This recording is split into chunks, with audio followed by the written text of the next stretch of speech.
This lecture introduces some of Freaksy's reactive mineral surface modeling capabilities.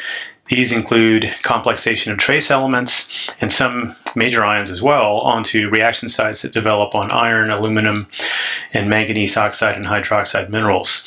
Separately, we will also have a look at how to model simple cation exchange reactions. The binding of trace elements to the solid phase is an important topic for contaminant hydrology problems that involve groundwater or surface water that has been impacted by metals from industrial or mining operations. Elements such as lead, chromium, uranium, and even some nonmetals such as arsenic readily attach themselves to soils and aquifer mineral assemblages. This slows down the net movement of these species through groundwater, but at the same time creates a dispersed, lingering source, which makes remediation of such sites problematic.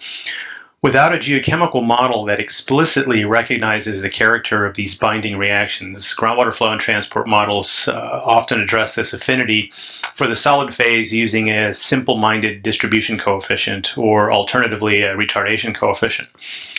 The problem with this non-geochemical approach, if you will, is that a distribution coefficient or retardation coefficient is basically a lumped parameter that stays fixed during a model run, merely serving as a proportionality constant. In reality, the binding affinity for an element to a mineral surface is dynamic and is impacted by competition among different elements for binding sites, which implies a dependence on the solution composition. In addition, the mineral substrate to which the minerals may bind may itself be subject to dissolution or precipitation, thus changing the number of binding sites available in the system. Freaksy, on the other hand, is capable of capturing all of this behavior through a more direct approach to simulation, as we shall see. So let's now look at how Freaksy handles trace element surface complexation. Briefly, iron, aluminum, manganese, oxyhydroxide mineral phases, commonly found in soils and aquifers, can release or capture protons with respect to the surrounding water composition. This imparts a local surface electrical charge and also creates a potential reaction site for other ions. A mass transfer reaction can be written for this, with the site represented by some variable. In this case, on this example, HFOS for a strong binding hydrospheric oxide site, complete with an equilibrium constant. Various databases have been developed for these types of reactions involving both cations and anions. Freaksy adds some additional realism to all of this by also providing different electrostatic models that can simulate local ion concentrations near the reactive mineral surface that have been influenced by electrostatic effects. Doing so is optional, and we're neglecting electrostatic effects in the example we'll be getting into in a moment, and we'll be relying purely on a set of complexation constants instead, and the assumption of a uniform solution composition everywhere in the model. So this example is based on data from an actual site, a former industrial facility which previously handled sulfuric acid as part of its chemical processing activities. Acid releases appear to have impacted the underlying groundwater chemistry. We know this from measurements of low pH, high acidity, and high sulfate concentrations in some water samples at the site, as well as elevated metals. So elevated iron, aluminum, and manganese concentrations are presumably directly attributable to the acid dissolution of the metal oxyhydroxides. But what is the origin of the trace metal spikes, including zinc, cobalt, nickel, chromium, and so forth? Well, Freaksy is set up to tackle this with a built-in tool set for surface complexation modeling. This includes complexation constants for various elements on both weak and strong adsorption sites on hydrospheric oxide surfaces, supplied with several of Freaksy's databases. Data are not supplied for aluminum and manganese oxide surfaces, but these can be augmented from other sources in the literature, for example, under a surface species keyword block. In our case, these other sources are from a study of trace element complexation onto crystallized aluminum oxide, or gibbsite, published in a textbook. This same source reported that manganese oxide data are highly problematic because manganese hydroxides occur in messy mixed forms, including different oxidation reduction states for manganese. So the manganese oxide data summarized in the same study is suspect. Here we've created a hydrous manganese oxide surface complexation data set that is basically the same as that of gibbsite, but with different complexation constants for nickel and cobalt, which might complex more strongly than they do to iron or aluminum hydroxides, according to the comparison of equilibrium constants shown on the bar chart here on the right. The starting composition, shown here on the left in micrograms per liter, is based on average values in site wells that appear to be unimpacted by low pH and high acidity values. Setting up a model with a reactive surface includes specifying a surface keyword block. In our case, noting that the electrostatic double layer will not be modeled. Linking the reaction site data sets with respective mineral phases so that the sites will be created or destroyed when the corresponding minerals precipitate or dissolve in the model is also important. And initially, setting the distribution of components across the surfaces to be in equilibrium with the starting solution composition is also reasonable for setting up initial conditions for the problem. Also note that we will simulate the chemical evolution of this system by adding sulfuric acid as a reactant, which is essentially what actually happened to groundwater at this site.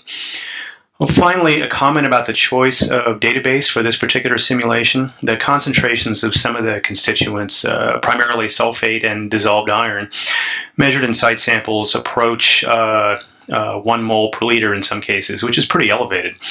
As a result, I selected the SIT database for this particular simulation, as the Pitzer database is missing many of the elements important to this problem, most notably data for iron and aluminum, which are both critical. However, I have not performed a side-by-side comparison with whatever the LLNL database might generate. And also, because the SIT database is not supplied with any surface complexation data, these data have been copied over from the Mintech database and pasted into the input file under the surface master species and surface species keyword blocks. So here's a look at some of the contents of the output file for this model after we push the run button. The pH is now clearly acidic, having dropped from a starting value of approximately 6.4 down to about 2.8. Also note that some spikes in the concentrations of certain metals have shown up. Separately, further along in the output file, the distributions for various elements on the reactive surface complexation site are summarized in a table, which you can review for these sorts of problems. So we should ask what has happened at this point to the 3 metal oxides in our model that bind the trace metals such as chromium, zinc, etc. Well, acidification to a pH of approximately 2.8 essentially dissolves them, as you might expect intuitively. Consider the implication for contaminant transport modeling. With the substrates now essentially gone, how well do you think a simple contaminant transport model based on a fixed distribution coefficient or retardation coefficient would work here? The answer is probably not very well. The trace metals in this model, which would be strongly retarded due to adsorption under near neutral pH conditions, are now quite mobile, with no surface available for them to bind to. More on that in the next slide. So this graph provides some overall indication as to the degree to which the model results compare with the data. Here, the data consist of a comparison of concentration changes observed in a subset of several of the most impacted wells, that is, those with the highest acidity values and background wells. The model results simply reflect the ratio of the ending simulated concentrations to those specified as initial conditions. In general, the simulation results agree fairly well with the trends observed in the data. What does this tell us? The model results indicate that the elevated metals concentrations can be very, very plausibly explained by the dissolution of natural hydroxide mineral phases at the site and the subsequent desorption of trace metals, and therefore it is not necessary to invoke a separate source term for zinc, chromium, and so forth as an explanation for what's observed in groundwater at this site. I'll also mention that the total acidity was measured in groundwater samples from this site, as I've alluded to, but this quantity is not reported in FreakC's output. Still, I wanted to see if the two agreed and made sense and in terms of being consistent with one another. So I simulated an acidity titration experiment using sodium hydroxide as a strong base, applying it to the end state simulated acidified groundwater. Allowing saturated phases to precipitate during the titration, the resulting simulated titration curves indicate a total acidity that's in pretty good agreement with those values reported from the subset of wells with the highest values at the site, generally on the order of 1 to 1.6 moles of acidity per liter of water.